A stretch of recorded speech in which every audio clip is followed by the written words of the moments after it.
ल यहाँ छुन्नु त दाइ भाउजू सबैले छुन्नु ल यहाँ ल छुनु ल लगाइदिनु अब ल सबैले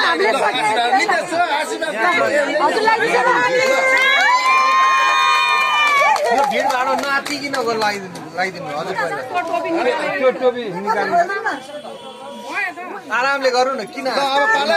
पालैसित गरौँ ल ठुलेमाले गर्नु दाइहरूले गर्नु टिको लगाइदिनु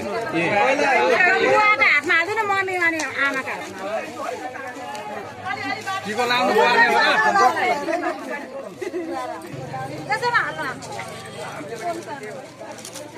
भित्र सिधा रेडी भयो हो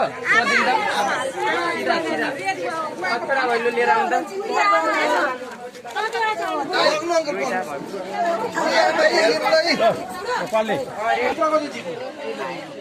झिक्नु पर्दैन